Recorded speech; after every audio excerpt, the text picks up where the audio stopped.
Awesome. Thank you, Zoe. Give it up for your host, everybody. So before we get started, a couple housekeeping things. Two things. First one, I have been getting asked after every show, are these stories you're telling true? The answer is yes. And number two, it's okay to laugh. All right, so you guys ready to have some fun? You gonna play with me? Woo! All right, so I was a girl with daddy issues, obviously. No, I'm not a doctor, and I don't play one on TV, but I have a PhD, psychologically harmed daughter. And where the hell you been, Dad?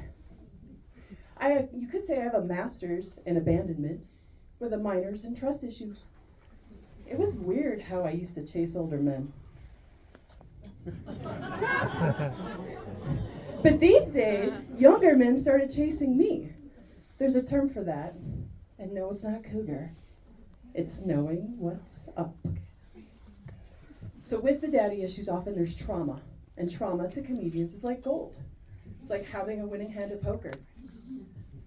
I see the verbal abuse of your bully, and I'll raise you. My mother divorcing my dad for his brother. Boom! Royal flush! Or is that a full house? No. Either way, they were awfully productive. Anybody else here have sister cousins? So with the trauma and the daddy issues, the only obvious next step for me in my early 20s was to become a stripper. The secret sauce, the recipe to make a stripper, if you will, it's 1 part daddy issues, 2 part shitty self-esteem, sprinkle in former fat kid turned smoking hot her senior year. Voila, you have yourself a stripper. I was doing it to put myself through school. Killing myself, learning how to pole dance in those horrible shoes. Being objectified by pervy men. And these days, yoga moms wearing Lulu lemon pants are fucking pole dancing because Pilates was full. Look at you and your 2 supportive parents. Stripper appropriation is no joke, people. Twerking, glitter, pole dancing, those are my people's things. Stop robbing from my culture and Instagramming it. Now, I was a classy mom. I made sure to quit stripping by the time I was 4 months pregnant. You know, before I started showing too much. And at some point during my kid's development, my little girl started transitioning into my little boy. And some podcasters think it has to do with the commonly used herbicide, atrazine, found in the water. I think it's because when I was on stage, she got a womb's eye view of how women are treated and said, "Fuck that! I'm switching teams!" Either way, my son is a badass. But when he was younger, I used to feed him cereal for breakfast. You know, mac and cheese and hot dogs for lunch. Let's not forget about those healthy goldfish snacks, you know, for added omegas. And at the age of 2, he was diagnosed with an autoimmune disease directly correlated to his diet. So that's when I went back to school to become a functional practitioner. That's also when I became the health nut. We went from Cheerios and Kool-Aid to zucchini chips and coffee enemas. The best part of waking up is Folgers up your butt. No, don't put Folgers up your butt. Don't put Folgers in your mouth. That shit's toxic. There's a special kind of coffee for that. I know what you're thinking. In this economy, who can afford special butt coffee? When are they going to make an enema for the working man? Here's a good one for you.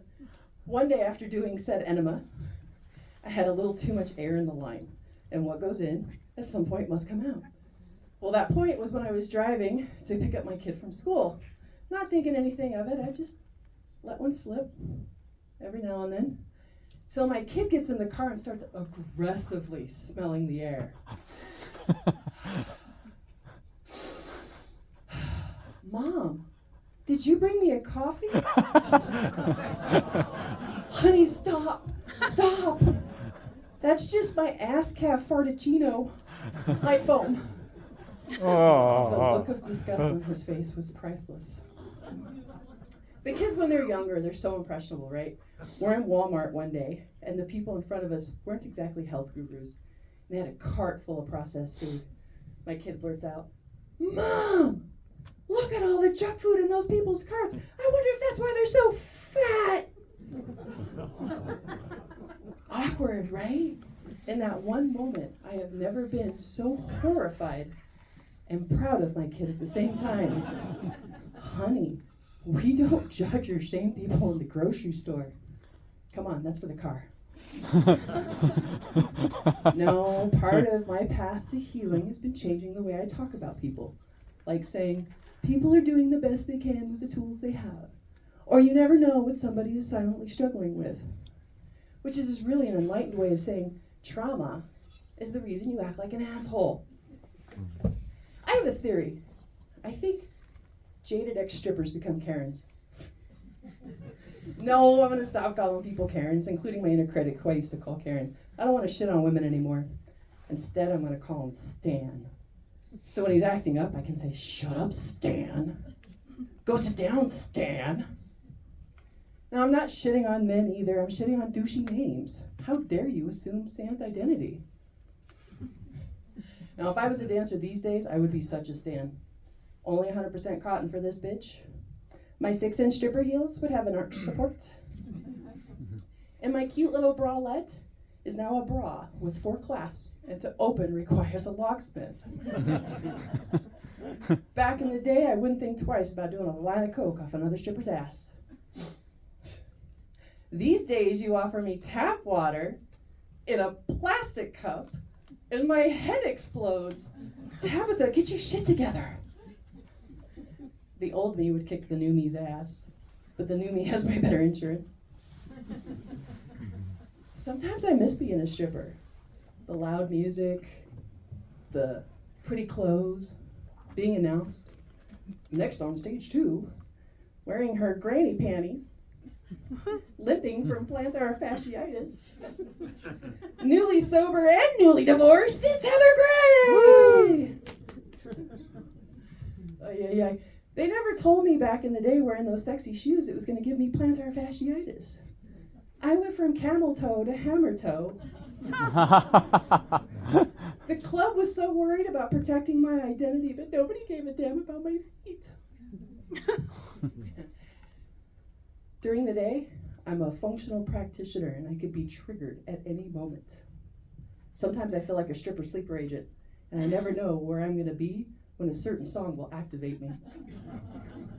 I could be in the grocery store and Livin' La Vida Loca comes on. All of a sudden, I'm swinging a bag of organic cashews over my head, and I'm dropping it like it's hot for some seaweed snacks, giving a little shimmy to the meat sticks. Sometimes I like to play a little game I call I See Ex-Strippers. That woman in Whole Foods bent over a little too long picking out her cassava flour, revealing her tramp stamp. I see you. Or you catch the glimpse of your grandmother's nipple piercing under her blouse. Hey, girl. We walk among you, in heels, of course.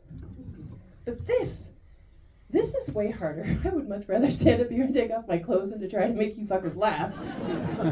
People who do stand up are insane. Like, what happened to you? I know what you're thinking. She used to be a stripper. I know, I'm rocking a little thicker bod these days. But you know, back in the medieval times, only the wealthy could afford to be overweight. So I don't consider myself fat. I consider myself rich. And next year, I'm going to give myself gout. Now that's a baller move. I'm so sick of obsessing over my tummy. I'm just going to slap a nipple on it and call it my tummy titty. Triple threat.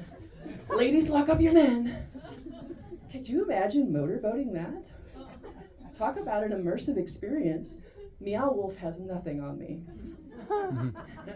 Most mammals have more than 2 nipples. I'm an American woman and I demand more. It's tough being the fat practitioner. It's about as believable as a vegan butcher. Or how about a fun accountant? I know how to get people healthy. I just ran into 2 mold toxicities this last year, and each time I gained 10 pounds. And then I started going through menopause and gained even more weight. Damn you, moldy menopause. But I did overcome 27 years of undiagnosed Lyme disease, reversed 2 autoimmune diseases. My whole life, my brain and body had been inflamed. I'd been gaslit my whole life. I would scream, "I'm not crazy!" And they would say, "That's what a crazy person would say." So I want to start a new movement. I want to stop calling people crazy. Instead, I want to say, "Your brain inflammation is showing." Do you remember that song back in the 90s? Insane in the Membrane? I want to change the lyric to, "Inflamed in the brain." The struggle is The struggle is real. Be kind to one another, and make sure to ask your doctor if dating a younger man is right for you. Thank you.